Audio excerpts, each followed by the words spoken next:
Jangan terlena sama teknologi.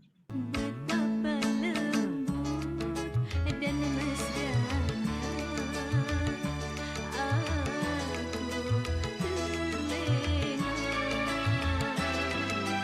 terlena, terlena. Pernah nggak sih kalian mau cari sesuatu di YouTube, Google, Instagram, tapi pas ngunjungin aplikasi-aplikasi itu, kalian lupa mau cari apa? Karena di situ banyak banget konten-konten atau hal-hal menarik yang dikasih buat kalian. Bener-bener. Gue sih sering banget kayak gitu.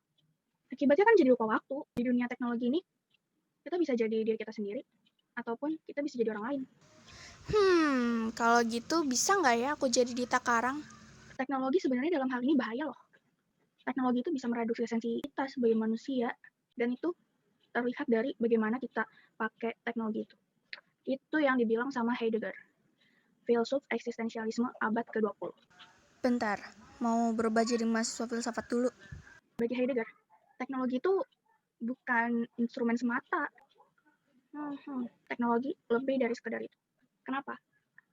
Dalam teknologi itu ada kehadiran subjek, yaitu kita. Menurut Heidegger, teknologi itu ada di tengah-tengah. Teknologi yang menghubungkan kita, manusia, dengan dunia. Dan teknologi itu menentukan siapa kita. Keberadaan teknologi itu pasti selalu ada motifnya dan ada akibatnya. Makanya, teknologi itu gak bisa netral. Teknologi itu bukan instrumental semata, teknologi itu punya maknanya. Bahkan Heidegger itu bilang teknologi adalah seni. Mulai pusing. Teknologi yang menjadi penghubung kita dengan dunia tentunya membantu kita untuk menyingkap dunia. Dan secara bersamaan menyingkap jati diri kita, menyingkap keistimewaan Dasein. Heidegger sendiri mengajukan jalan penyibakan. Cara kita memperlakukan teknologi adalah dengan cara aletheia atau jalan penyibakan. Atau kita gunakan imajinasi kita gunakan kemampuan artistik kita.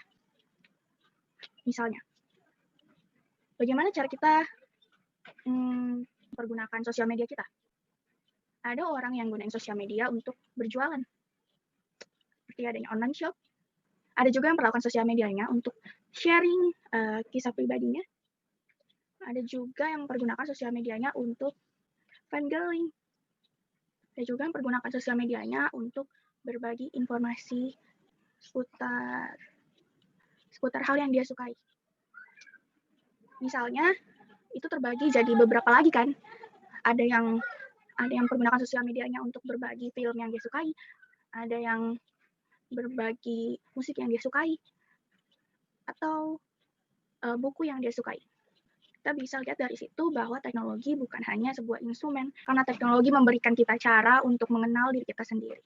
Dengan teknologi kita mampu untuk berpikir bagaimana apa yang perlu kita berikan, apa yang ingin kita perlihatkan ke dunia, apa yang ingin kita perlihatkan ke orang-orang tentang diri kita.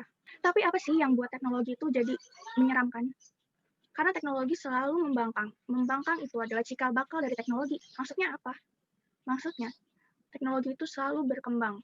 Dia selalu berusaha untuk mengamini imajinasi kita. Oh, gimana ya? Aku tuh pengen makan, tapi aku malas keluar. Sekarang ada. Gimana ya? Aku tuh pengen dapet jodoh, tapi tuh aku males keluar rumah. Ada dating apps. Jadi teknologi akhirnya hanya sebatas pembingkaian dari kebutuhan kita aja. Manusia juga berpikir manusia menguasai teknologi. Justru teknologi yang menguasai kita. Terus kita harus apa? Ya kita harus kritis dengan teknologi itu, guys. Teknologi itu menyembunyikan kebenaran dan tugas kita itu untuk menemukannya. Jangan sampai terlena sama teknologi. Misalnya, jangan terlena dengan iklan-iklan.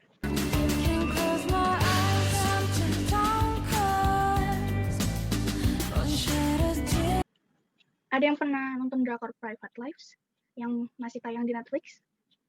Nah, dari situ kita tahu tuh kalau sebenarnya data-data kita yang ada di sosial media, di internet, itu sebenarnya ada pihak yang tahu tentang data-data kita. Dan data-data kita itu bisa disalahgunakan. Memang prinsip dari teknologi itu adalah efektivitas. Namun efektivitas itu membuat kita kehilangan tujuan dari aktivitas yang kita lakukan. Oh, semua udah ada, terus kenapa tetap harus belajar ini sih? Lah kan udah ada kalkulator, kenapa harus ngitung? Lah kan udah ada MRT, kenapa harus jalan kaki? Lah kan udah ada dating apps, kenapa masih nunggu jodoh datang? Teknologi bahaya bagi otentisitas diri kita, karena teknologi mendorong kita untuk melakukan hanya karena kita bisa lakuin itu. Awalnya emang teknologi buat mempermudah aktivitas kita, tapi teknologi justru mereduksi diri kita hanya sebagai pelengkap atas teknologi itu sendiri. Contohnya, saat kita melihat sebuah iklan dan kita mengkliknya, itu kita bukan lagi menjadi seorang manusia yang menggunakan teknologi sebagai sebuah alat untuk mempermudah aktivitasnya, tapi kita justru yang menjadi alat untuk mendapatkan keuntungan dari iklan tersebut. Contohnya, contoh yang relate. Oke, saat kita main Among Us, untuk yang nggak bayar, pasti kita lihat iklan.